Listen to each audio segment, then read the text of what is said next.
Selamat pagi, sahabat Petra yang terkasih di dalam Kristus. Sudahkah Anda mengasihi orang lain hari ini? Pada embun pagi hari ini, Rabu 24 Agustus 2022, kita akan mengawali hari kita dengan sejenak merenungkan sabda Tuhan. Bersama saya, Risang Anggoro Eliarso, dari Gereja Kristen Jawa Condong Catur.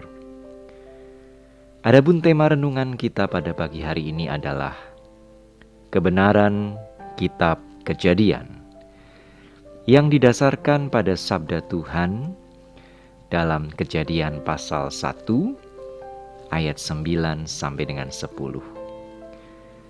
Sebelum kita membaca dan merenungkan sabda Tuhan, marilah terlebih dahulu kita bersatu dalam doa, memohon pertolongan Tuhan. Tuhan, sejenak lagi kami akan membaca, mendengarkan, serta merenungkan sabda-Mu. Tolonglah kami ya Tuhan, sehingga dalam segala keterbatasan kami boleh memahami kebenaran sabda-Mu. Tolonglah kami, sehingga dalam segala kelemahan kami pun bisa memelihara serta mewujud nyatakan kebenaran sabda-Mu itu di dalam keseharian hidup kami. Dalam nama Bapa, Putra dan Roh Kudus, kami memohon. Amin. Sebagaimana saya sampaikan tadi, pada pagi hari ini kita akan memusatkan perhatian pada sabda Tuhan dalam Kejadian pasal 1 ayat 9 sampai dengan 10. Saya akan membacakannya untuk sahabat-sahabat Petra sekalian. Berfirmanlah Allah, hendaklah segala air yang di bawah langit berkumpul pada satu tempat, sehingga kelihatan yang kering. Dan jadilah demikian. Lalu Allah menamai yang kering itu darat, dan kumpulan air itu dinamainya laut. Allah melihat bahwa semuanya itu baik. Demikianlah sabda Tuhan. Diberkatilah saudari-saudara dan saya yang bersedia memelihara kebenaran sabda Tuhan dalam keseharian hidup kita. Haleluya. Sahabat Petra yang terkasih, ketika membaca kitab Kejadian, kita kerap kali menduga bahwa hanya ada satu versi kisah penciptaan langit, bumi beserta segala isinya. Padahal, sejatinya dalam kitab Kejadian, kita akan menjumpai setidaknya dua versi kisah penciptaan. Versi yang pertama adalah yang dikisahkan dalam Kejadian pasal 1 ayat 1 sampai pasal 2 ayat 4a. Sementara versi yang kedua adalah yang dikisahkan dalam Kejadian pasal 2 ayat 4b sampai 25. Ketika membaca dan membandingkannya secara saksama, kita akan menjumpai beberapa perbedaan di antara keduanya. Misalnya, dalam versi yang pertama Allah dikisahkan mencipta selama 6 hari lamanya dan berhenti pada hari yang ke-7. Sementara dalam versi yang kedua, Tuhan Allah dikisahkan menciptakan dalam 1 hari. Kata ketika pada Kejadian pasal 2 ayat 4b sejatinya dialih bahasakan dari kata Ibrani beyom, yang berarti dalam hari atau pada hari. Selanjutnya, dalam versi yang pertama Allah dikisahkan mencipta secara seketika dengan berfirman, memisahkan, menamai, dan memberkati.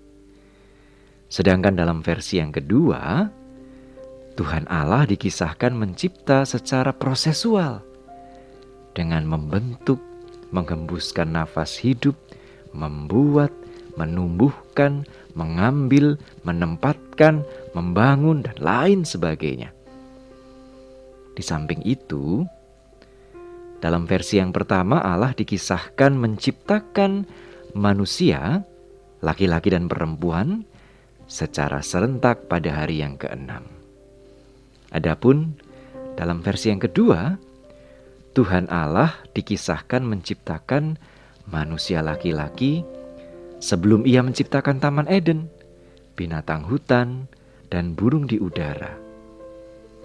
Sementara manusia perempuan sendiri diciptakan belakangan, ketika manusia laki-laki tidak menemukan penolong yang sepadan bagi dirinya di antara binatang hutan dan burung di udara yang telah diciptakan Tuhan Allah. Dan masih banyak lagi perbedaan yang lain. Tentu saja pertanyaannya adalah, jika demikian, kebenaran apa yang bisa kita jumpai dalam kitab Kejadian? Sahabat Petra yang terkasih, pertama-tama yang jelas, kita tidak mendapati kebenaran ilmiah mengenai asal-muasal alam semesta beserta segenap isinya dalam kitab Kejadian. Karena kitab Kejadian memang tidak ditulis sebagai catatan atau risalah ilmiah. Kitab Kejadian ditulis sebagai kesaksian iman.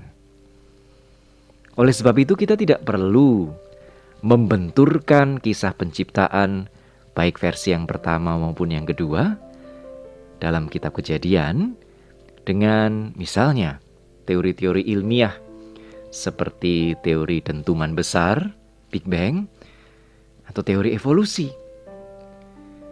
Dalam kitab Kejadian kita akan menjumpai kebenaran eksistensial bahwa terlepas bagaimana prosesnya, apakah seperti versi yang pertama, seperti versi yang kedua, atau bahkan mungkin seperti yang dijabarkan dalam teori dentuman besar ataupun teori evolusi, apapun prosesnya, alam semesta beserta segala isinya adalah ciptaan Allah. Itulah yang hendak disampaikan. Alam semesta beserta segala isinya adalah ciptaan Allah, maka muasalnya serta keberlangsungannya bergantung pada pemeliharaan dan penyelenggaraan Allah. Inilah pesan inti yang hendak disampaikan melalui paling tidak dua versi kisah penciptaan yang berbeda tersebut. Di samping itu, secara khusus, pada pasal 1 ayat 9 sampai dengan 10 yang menjadi pusat perhatian kita pada kesempatan ini, kita akan menjumpai detail kisah yang menarik sekaligus penting mengenai relasi Allah dengan ciptaan non-manusia atau ciptaan selain manusia. Sayangnya, detil ini kerap kali luput dari perhatian kita. Kita lebih sering memperhatikan bagaimana Allah mencipta dengan berfirman dan jadilah ciptaan. Kemudian Allah menamainya, serta melihat bahwa ciptaan itu baik, bahkan sungguh amat baik. Sahabat Petra, jarang sekali kita menaruh perhatian pada ungkapan hendaklah. Ungkapan ini muncul sejatinya karena dalam bahasa Ibrani digunakan kata kerja dalam bentuk Yusuf. Menarik sekali, Allah dikisahkan tidak menggunakan kata kerja dalam bentuk imperatif yang memerintah dengan penuh kuasa. Allah justru dikisahkan menggunakan kata kerja dalam bentuk Yusuf yang merupakan permintaan yang santun bahkan penuh hormat. Dengan demikian pada ayat 9 kita akan menjumpai gambaran Allah yang berbincang dengan air yang ada di bawah langit. Allah bahkan memintanya dengan santun, penuh hormat, untuk berkumpul pada suatu tempat sehingga kelihatan yang kering. Dan sesungguhnya ungkapan hendaklah ini muncul secara berulang dalam versi pertama kisah penciptaan. Setelah di ayat 9 ini, kita akan menjumpainya kembali di ayat 11, ayat 20, ayat 22, dan ayat 24.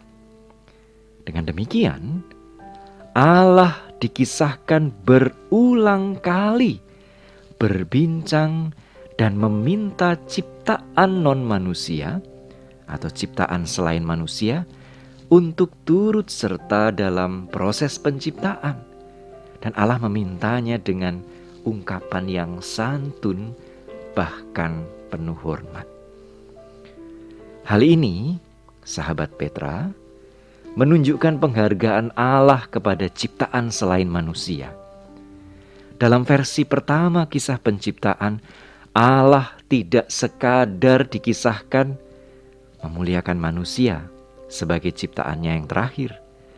Allah pun dikisahkan begitu menghargai ciptaan non-manusia atau ciptaan selain manusia.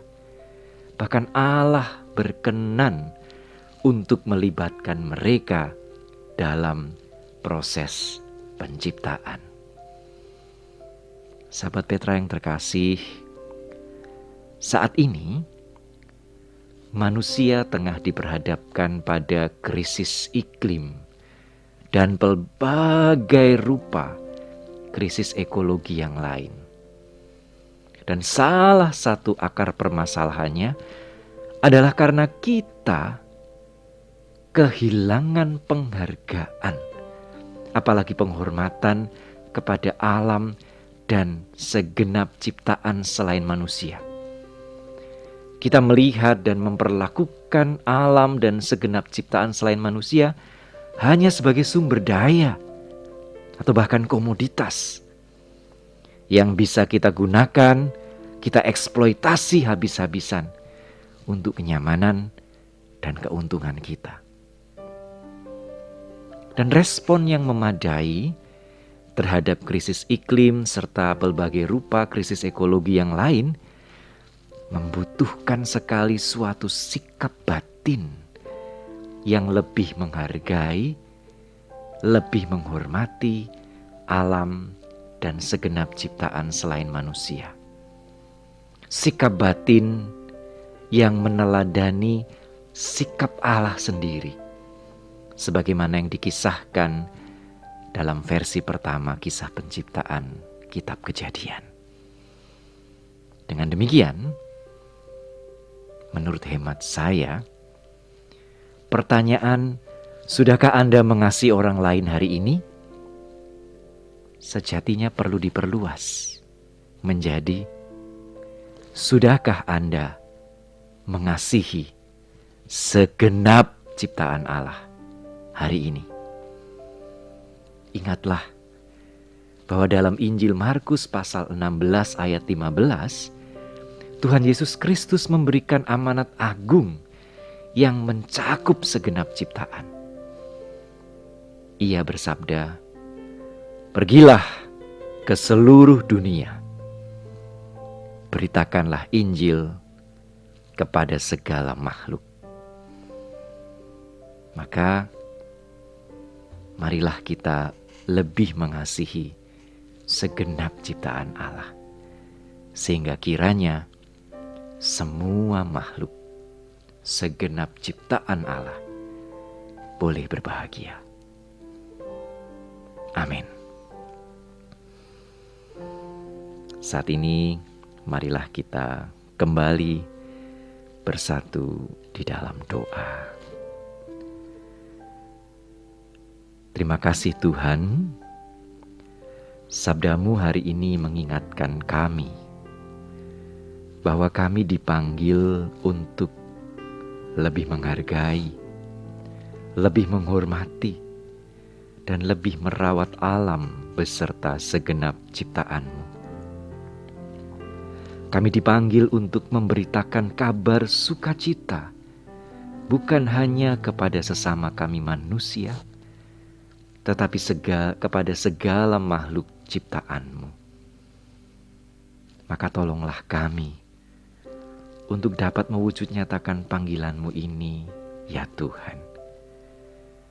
Tolonglah kami agar kehadiran kami sebagai manusia sungguh dapat menghadirkan kebahagiaan bagi semua makhluk, bagi segenap ciptaan-Mu. Dalam nama Bapa, Putra, dan Roh Kudus, kami memohon. Amin. Demikianlah sahabat Petra yang terkasih dalam Kristus, Ambon Pagi hari ini 24 Agustus 2022. Kiranya kita tidak hanya berhenti menjadi pendengar dan perenung sabda Tuhan, tetapi kiranya kita juga dimampukan untuk menjadi pelaku-pelakunya dalam kehidupan keseharian kita. Saya, Risang Anggoro Eliarso dari Gereja Kristen Jawa Condong Catur, mohon diri. Selamat mengasihi sesama manusia dan segenap ciptaan Allah di hari ini. Damai sejahtera Allah yang melampaui segala akal, kiranya senantiasa memelihara hati dan pikiran kita dalam Kristus Yesus. Sampai jumpa di kesempatan lain. Salam.